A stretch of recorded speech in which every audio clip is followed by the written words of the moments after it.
एक गुरु और शिष्य जंगल से होते हुए अपने गांव जा रहे होते हैं। अंधेरा काफी हो चुका था। शिष्य ने अपने गुरु से कहा कि गुरु, काफी रात हो चुकी है। अगर आप कहें तो आज की रात यहीं आसपास के किसी गांव में गुजार ले।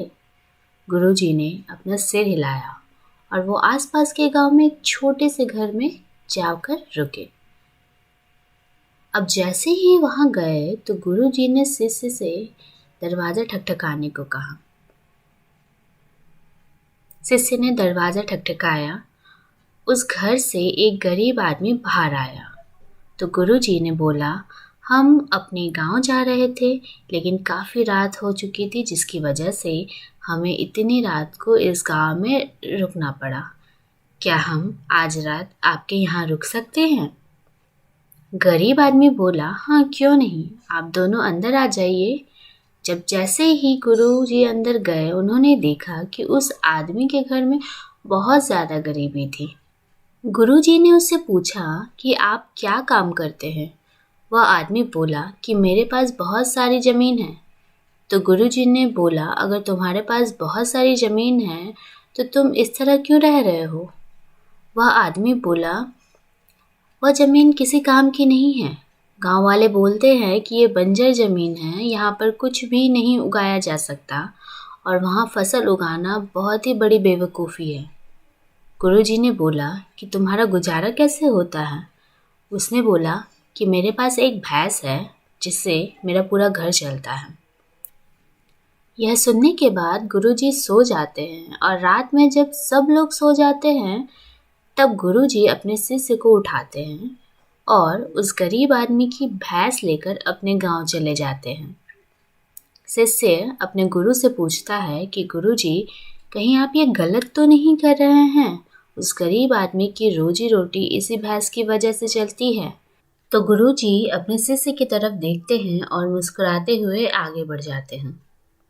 उस बात को तकरीबन 10 साल गुजर जाती हैं और जो गुरु का शिष्य था वो बहुत बड़ा गुरु बन चुका था।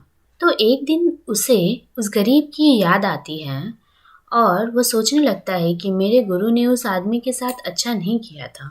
मुझे एक बार चलकर देखना चाहिए कि वो आदमी अब किस परिस्थिति में है। वह शिष्य उस गांव की तरफ जाता है और वहां जाते ही वह देखता है कि जहां पर वह गरीब का झोपड़ा था वहां पर एक बड़ा आलीशान महल बन चुका था और झोपड़ी के बाहर जो बंजर जमीन थी उस पर फल फूल बगीचे थे। तभी उधर से उस घर का मालिक आता है। शिष्य उसे पहचान लेता है और उस आदमी को बोलता है कि तुमने मुझे पहचाना? मैं अपने गुरु के साथ उस दिन आया था और रात में आपके यहाँ पर ठहरा था। वह आदमी उसे पहचान लेता है और बोलता है कि उस रात में आप कहाँ चले गए थे? और उस रात के बाद ही मेरी भैंस कहीं चली गई थी।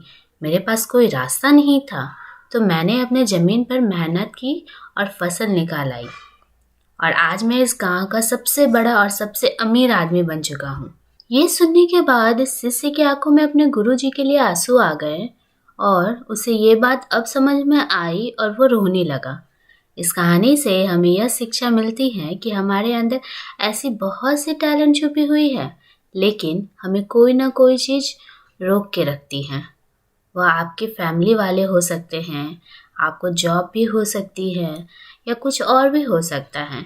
देखिए, आपके पास भी तो भैंस की जैसी कोई दूसरी चीज़ तो नहीं है जिसने आपको आगे बढ़ने से रोक कर रखा है। स्टोरी कैसी लगी कमेंट करके ज़रूर बताइएगा।